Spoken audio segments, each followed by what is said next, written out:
যাচ্ছি ফল আর চিজের জন্য। Benjamin cheese খেতে খুব বেশি পছন্দ করে, ওখানে ভালো চিজ পাওয়া যায়, তো সেই জন্যই মূলত যাওয়া। আপনাদেরকে দেখাবো ঘুরে কেমন হয় এই কস্টকোটা। অনেকেই হয়তো জানেন, কিন্তু যারা অপরিচিত তাদেরকে দেখানোর জন্যই আর কি। তো ভিডিওটি শেষ পর্যন্ত দেখতে থাকুন যদি কিউরিওসিটি থাকে। কস্টকোর ওপেনিং টাইম যদিও সকাল 10টার দিকে, কিন্তু এখানকার মানুষের কাছে কস্টকো খুবই জনপ্রিয় হওয়ার কারণে ওপেন হওয়ার আগে আগেই গিয়ে মানুষ উপস্থিত হয়ে থাকে আর কি। তো আমরা সকালবেলা রওনা দিয়েছিলাম 9টার দিকে। আমাদের এখান থেকে যাওয়ার সময় প্রায় 1 ঘন্টার মতো লাগে, কিন্তু হাইওয়ে দিয়ে যাওয়ার পরও সেদিন আমরা অনেকটাই লেট হয়ে গিয়েছিলাম। গিয়ে পৌঁছেছিলাম কস্টকো ওপেন হওয়ার পর, সেজন্য আমরা পার্কিং পেতে আমাদের খুবই বেগ পেতে হয়েছিল। বেঞ্জামিন প্রায় আধা ঘন্টা ঘোরার পর একটা পার্কিং পেয়েছিল। বেচারা আসলে খুবই বিরক্ত হয়ে গেছিল, কারণ সেদিন খুব গরম ছিল। তো এই গরমের ভিতরে পার্কিং খুঁজে পেতে আরো একটু বিরক্তি লাগছিল আর কি। তো যাওয়ার পরপরই আগে আমরা খেয়ে নিয়েছিলাম, কারণ আমরা সকাল থেকেই কিছু খাইনি, তো ক্ষুধা লেগে গিয়েছিল, সেজন্য আগে খেয়ে নিয়েছি। এরপরে চলে এলাম গ্রোসারি শপিং এ। এসে আমি 1 প্যাকেট আঙুর নিয়ে নিচ্ছি আর আম নিয়ে নিচ্ছিলাম। তখনই আমার মনে হলো, আরে আমি তো ব্লগ করছি। আমার প্রায়ই হয় এই জিনিসটা, আমি ভাবি যে আজকে ব্লগ করব, তারপর রেকর্ড করতে ভুলে যাই। তারপর আমি এখান থেকে 1 প্যাকেট অ্যাভোকাডো নিচ্ছিলাম। এখানকার অ্যাভোকাডোগুলো খুবই মজার হয়, সেজন্য আমি যখনই আসি সবসময় অ্যাভোকাডো নিয়ে যাই। এগুলো কাঁচা ছিল, বাসায় কিছুদিন রেখে দিলে এগুলো পেকে যায়। এবারে গিয়ে দেখতে পেলাম যে ওদের ধনেপাতাও ছিল, সেজন্য নিয়ে নিলাম ধনেপাতা। এরপর নিলাম কিছু বেবি স্পিনাচ। এগুলো স্যান্ডউইচে দিলে খুবই ভালো লাগে, বেঞ্জামিনও ভালোবাসি খেতে। স্বাস্থ্যের জন্য খুবই ভালো, যেটা আপনারা সবাই জানেন। পালং শাক আমাদের শরীরের জন্য খুবই উপকারী। আপনাদের নাগালের ভেতর যদি এরকম রাসায়নিক সারমুক্ত অর্গানিক বেবি স্পিনাচ থেকে থাকে, তাহলে একবার হলেও স্যান্ডউইচে ট্রাই করে দেখতে পারেন, খেতে খুবই ভালো। এখানকার একটা জিনিস আমার খুবই ভালো লাগে, জাপানে সবসময় প্রায় মিষ্টি আলুটা পাওয়া যায়, যেটা আমার খুবই পছন্দের। তো এখানে প্রতি প্যাকেটেই 1.5 কেজি করে মিষ্টি আলু ছিল। আমি নিয়ে নিলাম 1 প্যাকেট। প্রতি প্যাকেটের জন্য দাম ছিল 698 ইয়েন করে, প্রায় 700 ইয়েনে ধরতে গেলে। এখানকার মিষ্টি আলুগুলো আবার খুবই মজার। এই যে আমি আবারও রেকর্ড করতে ভুলে গিয়েছিলাম, আমি কিন্তু আলুও নিয়ে নিয়েছিলাম 2 কেজি। সেটাই এখন দেখাচ্ছি আর কি। বললাম না, আমি সবসময় ভুলে যাই যে আমি রেকর্ড করছি বা ভ্লগ করার প্ল্যান করছি। তো এই দিকটা ছিল বেক করা খাবার। এখানে ছিল ক্রসন, তারপর বিভিন্ন ধরনের কুকিজ, ব্রেড, এগুলো আর কি। বেঞ্জামিন খুবই মিষ্টি পাগল মানুষ, মাঝে মাঝে সে এরকম এই সেকশনটাতে এসে ঘুরে যায়। আবার এখানে ওরা বিভিন্ন ধরনের খাবারের ফ্রি স্যাম্পল দেয় খেয়ে দেখার জন্য আর কি। তো বেঞ্জামিন সেখান থেকে 1 কাপ কফি খাচ্ছিল।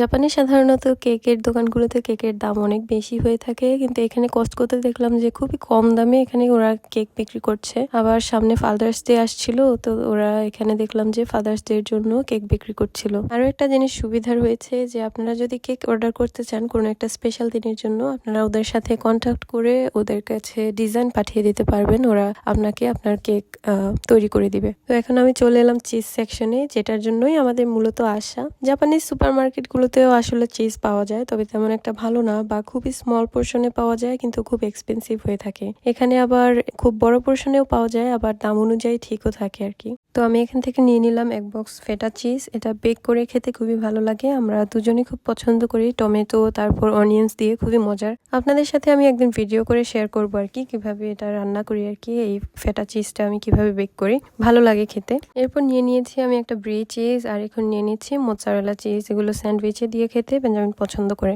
এখানে আবার দেখলাম যে ওরা গরুর নাড়ি ভুড়িও বিক্রি করছে, যেটা খুবই আনইউজুয়াল এখানে। এরপরে চলে এলাম মিল্ক সেকশনে। এখান থেকে 2 প্যাকেট মিল্ক নিয়ে নিয়েছি। একটা আমাদের ফ্রেন্ডের জন্য, সে আজ করেছিল, আর এই চকলেটটাও তার জন্য। সে আমাদেরকে বলেছিল আর কি, আমরা যখন তাকে জিজ্ঞেস করেছিলাম আমরা কস্টকোতে যাব, তোমাদের কিছু লাগবে, তখন সে বলেছিল তার এই চকলেটটা লাগবে আর মিল্ক লাগবে, তো সেজন্য এগুলো নিয়ে নেওয়া আর কি। আর এখান থেকে নিয়ে নিচ্ছি আমাদের লন্ড্রির সোপ। এটা নেওয়ার আরেকটা কারণ হচ্ছে এখানে লেখা ছিল জার্মান কোয়ালিটি, তো সেজন্যই আমি আরো একটু বেশি কিউরিয়াস ছিলাম যে কেমন হয়, একটু ইউজ করে দেখবো। এখানে 2.7 লিটারের জন্য আমি পে করেছি 2300 ইয়েনের মতো প্রায়। আমি আসলে কি কি নিচ্ছি সেগুলোই আপনাদেরকে দেখাচ্ছি। কস্টকো এত বড় যে পুরোটা আপনাদেরকে ঘুরিয়ে দেখা সম্ভব না। এখানে আবার ছোট ছোট এই ফ্রেঞ্চ ব্রেড গুলো দেখে আমার জার্মানির কথা মনে পড়ে যায়। জার্মানদের যেহেতু মেইন খাবার পাউরুটি, সেজন্য ওদের প্রায় সব দোকানে এরকম প্রি বেকড জিনিসপত্র পাওয়া যায়, ব্রেড আর কি। আপনার যদি গরম গরম ব্রেড খেতে ইচ্ছে করে, তাহলে এরকম প্রি বেক পাউরুটি কিনে এনে আপনি জাস্ট ওভেনে দিয়ে দিবেন, এটা গরম গরম আপনি সার্ভ করে খেতে পারবেন। এর আগের বার যখন এসেছিলাম তখন আমি কস্টকোতে এই বাসমতি চালটা দেখতে পাইনি, এবার দেখতে পেলাম, এবং দামটা আমরা অনলাইনে যেখান থেকে কিনি আর কি, সেখানকার তুলনায় একটু কমই ছিল দামটা, সেজন্য আমি এখান থেকে নিয়ে নিলাম। বাসায় যদিও আমার বাসমতি চাল আছে, তবুও নিয়ে নিলাম কারণ দামটা একটু কম ছিল। অনলাইনে কিনলে দেখা যায় যে 3600 ইয়েন 3500 ইয়েনের নিচে পাওয়া যায় না, সেজন্যই নিয়ে নিলাম আর কি। আর যেহেতু ভাত আমার মূল খাদ্য সেহেতু চাল আমার সবসময়ই লাগে। এটা ছিল মশলাপাতির সেকশন। আপনারা এখানে প্রায় সব ধরনের স্পাইসেসই পেয়ে যাবেন। এখানে ছিল হলুদ, তারপর ক্রাস্ট পেপার ছিল, পেঁয়াজ বেরেস্তা ছিল, গার্লিক পাউডার ছিল, সিনামন পাউডার ছিল, সবকিছুই প্রায় ছিল। এগুলো খুবই কনভিনিয়েন্ট আসলে, কিন্তু আমার সবকিছুই ছিল বাসায়, সেজন্য আর নেওয়া হয়নি স্পাইসেস। কিন্তু আমার বাসায় লবণ শেষ হয়ে গিয়েছিল, সেজন্য নিয়ে নিলাম 5 কেজি ওজনের একটা প্যাকেট। লবণ তো সবসময়ই লাগে, সেজন্য বড় নিলেও কোনো সমস্যা নেই। আজকে আমার কেনাকাটা মূলত এই পর্যন্তই ছিল। এখানে মধুর এই কিউট কিউট বয়ামগুলো দেখে আমি রেকর্ড করে নিলাম। বাসায় আমার মধু আছে, সেজন্য আর নেইনি। পরের বার অবশ্যই নিব, কারণ এগুলো খুবই কিউট ছিল দেখতে। আর নতুন নতুন ব্লগ পেতে চাইলে পেজে ফলো দিয়ে রাখতে পারেন। আর আমার আজকের ব্লগটা এই পর্যন্তই। সবাই ভালো থাকবেন। আল্লাহ হাফেজ।